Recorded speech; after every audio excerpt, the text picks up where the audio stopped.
তার গোপন জায়গায় দেশলাইট দিয়ে, শুধু দেশলাইট দিয়ে যেন আগুন দেওয়া হয়। যে মমিতা দেবনাথকে কিভাবে খুন করা হয়েছে সেই ভিডিওটা যদি আপনারা একটিবার দেখেন বা সেই কথাগুলো যদি আপনারা একটিবার শুনেন, তাহলে আপনি আর ধৈর্য ধরে বসে থাকতে পারবেন না।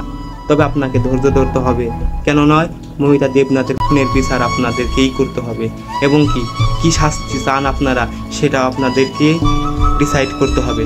তো দর্শক, আমি আশা করবো আপনারা আমার এই ভিডিওতে লাইক দিবেন এবং কি ভিডিওটি শেয়ার করে দিবেন, কারণ আমি এই ভিডিওর মাধ্যমে বলবো মমিতা দেবনাথের খুনিদেরকে কি শাস্তি দেওয়া উচিত বা কি শাস্তি দেওয়া দরকার, যে শাস্তি দিলে পুরো পৃথিবী কেঁপে উঠবে। দর্শক, আমি চাই মমিতা দেবনাথকে কিভাবে হত্যা করা হয়েছে সেটা আপনারা জানেন। 20 থেকে 18 জন ধর্ষণ করে গলা চিপে গলায় গালে গামছা বেঁধে তাকে খুন করা হয়েছে এবং কি হত্যা করা হয়েছে।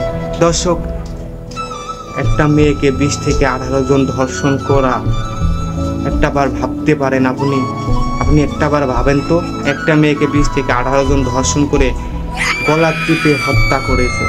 দর্শক, আমি চাই মমিতা দেবনাথের মেন খুনি হচ্ছে তার বান্ধবী, বেস্ট ফ্রেন্ড বান্ধবী, যে নাকি মমিতা দেবনাথের হাত ধরে রেখেছিল সেই কুকুরদের মাঝে বিলিয়ে দেওয়ার জন্য, যেন সেই কুকুরগুলো মমিতা দেবনাথকে ফিরে ফিরে খেতে পারে।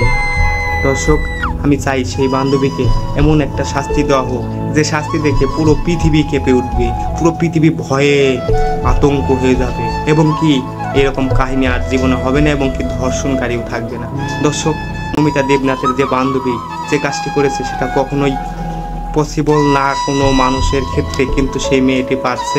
সেজন্য আমি চাই এবং কি আমি দাবি করি এক দফা মমিতা দেবনাথের বান্ধবীকে এমন একটা শাস্তি দেওয়া হোক যে শাস্তি পুরো পৃথিবীকে উঠবে। শাস্তি হচ্ছে মমিতা দেবনাথের বান্ধবীকে প্রত্যেকটা দিন সেই 20 থেকে 18 জনের মাধ্যমে ধর্ষণ করানো হোক, এবং কি মমিতা দেবনাথের বান্ধবীর গোপন জায়গায় প্রত্যেকটা ছেলে যখন ধর্ষণ করবে শাস্তি বাবদ, সেখানে গোপন জায়গায় এমনভাবে আঘাত করবে যেটা আঘাত সহ্য করতে পারবে না, এবং কি মৃত্যু বরণও করতে পারবে না।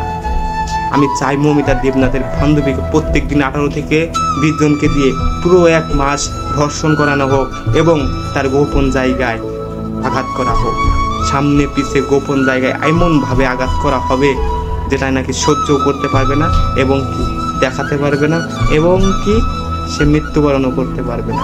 এভাবে টানা 1 মাস এই শাস্তি দেওয়ার পরে আর যে 20 থেকে 22 জন মমিতাকে ছিঁড়ে খেয়েছিল, সেই 20 থেকে 22 জনকে এমনভাবে উলঙ্গ করে গাছের মাথায় ঝুলিয়ে রেখে প্রত্যেক দিন এমনভাবে দেশলাইট দিয়ে তার গোপন জায়গায় আগুন দেওয়া হবে যেটা নাকি পুড়ে যাবে না, এবং কি সহ্য করতে পারবে না। তিলে তিলে 1 থেকে 2 মাস আস্তে আস্তে যেন গোপন জায়গাটা যখন পুড়ে একেবারে ভিনিশ হয়ে যাবে, তখন তাকে শাস্তি দেওয়া হবে। কিন্তু 1টা মাস তার গোপন জায়গায় দেশলাইট দিয়ে, শুধু দেশলাইট দিয়ে যেন আগুন।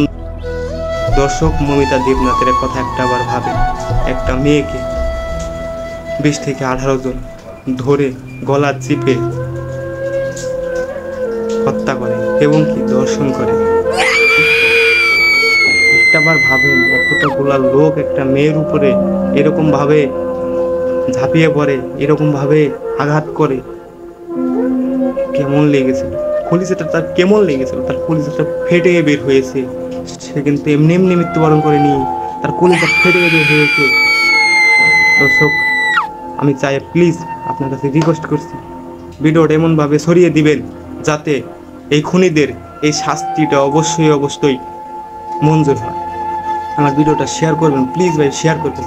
আমার চ্যানেল সাবস্ক্রাইব করা লাগবে না ভাই, আপনি ভিডিওটা শেয়ার করেন আর লাইক দেন যাতে ভিডিওটা ইমপ্রেশন পায় এবং অনেক মানুষের কাছে ছড়িয়ে যায়।